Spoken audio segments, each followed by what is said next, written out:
Hi, my name is Colton Bieker, and I'm from here in Emporia, Kansas.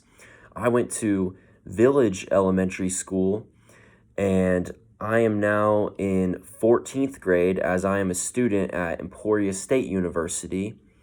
I'm studying health and human performance, and in other words, I'm wanting to be a weightlifting coach when I grow up. What I'm going to be reading for you guys today is Stone Soup.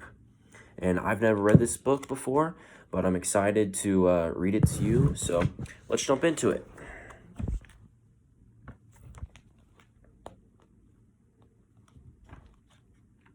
All right.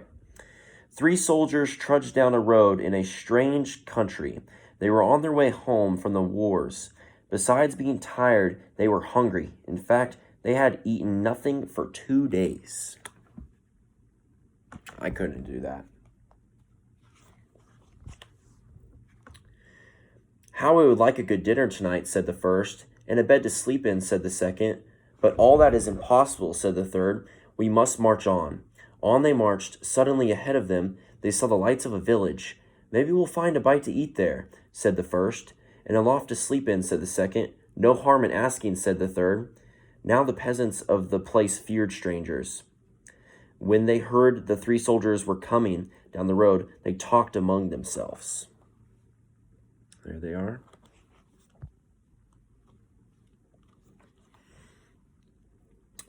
Here come 3 soldiers. Soldiers are always hungry, but we have little enough for ourselves.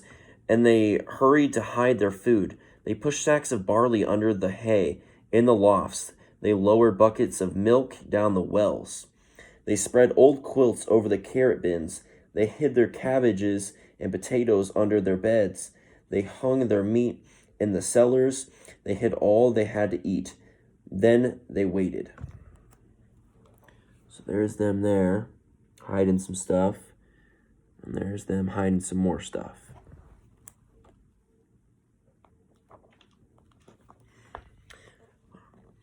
The soldiers stopped first at the house of Paul and Francois.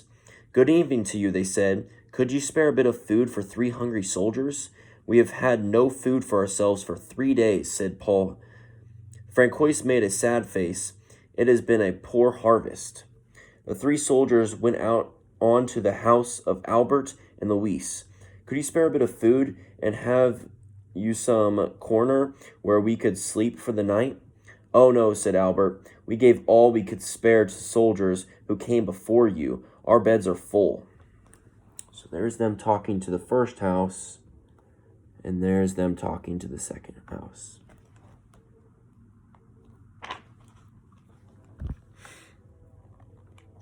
At Vincent and Mary's, the answer was the same. It had been a poor harvest, and all the grain must be kept for seed. So it went all through the village. Not a peasant had any food to give away. They all had good reasons. One family had used the grain for feed. Another had an old, sick father to care for. All had too many mouths to fill.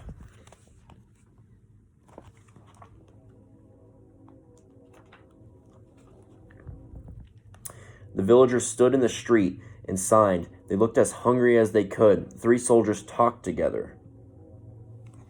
So there's the hungry villagers, and there's the soldiers who are talking.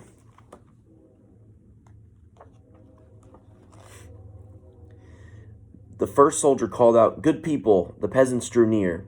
"We are 3 hungry soldiers in a strange land. We've asked you for food, and you have no food.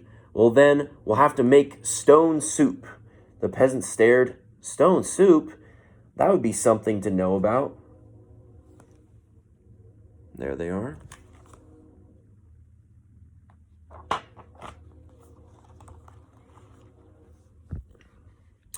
First, we'll need a large iron pot, the soldier said. The peasants bought the largest pot they could find. How else to cook enough? That's none too large, said the soldiers, but it will do. And now water to fill it and a fire to heat it. So you see there, we got what they're going to put the soup in, and then there's the fire right there.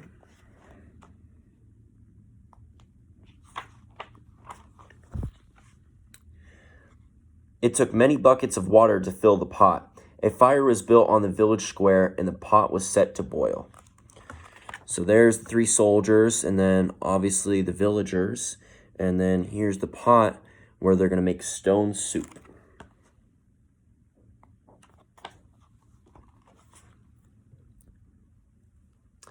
And now, if you please, 3 round, smooth stones. Those were easy enough to find. The peasants' eyes grew round as they watched the soldiers drop the stones into the pot. So there they are, throwing the stones in the pot.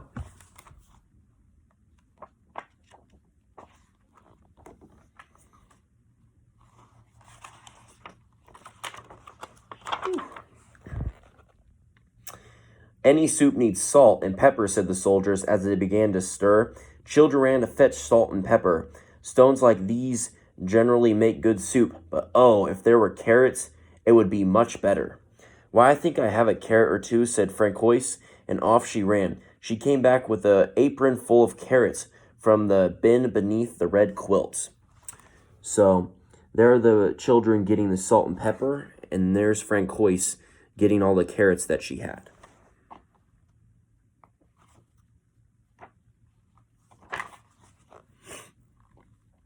A good stone soup should have cabbage, said the soldiers, as they sliced the carrots into the pot, but no use asking for what you don't have. I think I could find a cabbage somewhere, said Mary, and she hurried home. Back she came with 3 cabbages from the cupboard under the bed. So there's them continuing to make the soup, and there she is bringing back some cabbage.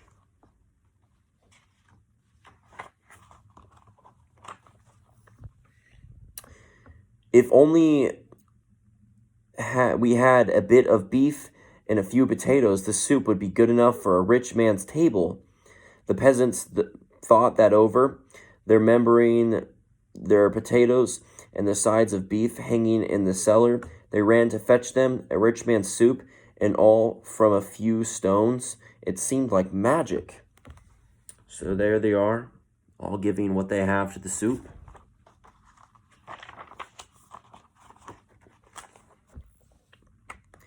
Ah, sighed the soldiers as they stirred in the beef and potatoes. If only we had a little barley and a cup of milk, this soup would be fit for the king himself. Indeed, he asked for just such a soup when last he dined with us. The peasants looked at each other. The soldiers had entertained the king? Well, but no, use asking for what you don't have. The soldiers signed. The peasants brought their barley from the lofts. They brought their milk from the wells. The soldiers stirred the barley and the milk into the steaming broth while the peasants stared. So they're still bringing more and more to the soup.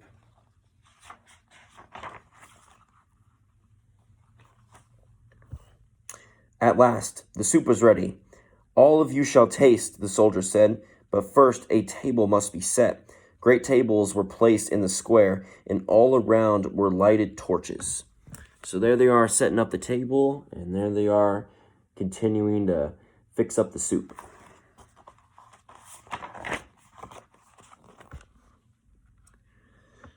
Such a soup, how good it smelled, truly fit for a king. But then the peasants asked themselves, would not such a soup require bread and a roast and cider? Soon a banquet was spread, and everyone sat down to eat.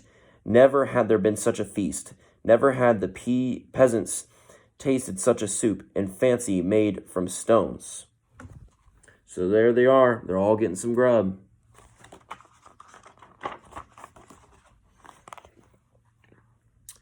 They ate and drank and ate and drank, and after that they danced. They danced and sang far into the night. And there's all of them having a good time dancing.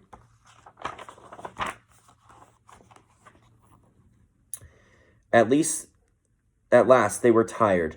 Then the 3 soldiers asked, is there not a loft where we could sleep? Let 3 such wise and splendid gentlemen sleep in a loft? Indeed, they must have the best beds in the village. So there's the tired soldiers. So the first soldier slept in the priest's house, the second soldier slept in the baker's house, and the third soldier slept in the mayor's house. So there's everyone getting a house to themselves. In the morning, the whole village gathered in the square to give them a send-off. Many thanks for what you have taught us, the peasants said to the soldiers. We shall never go hungry now that we know how to make soup from stones.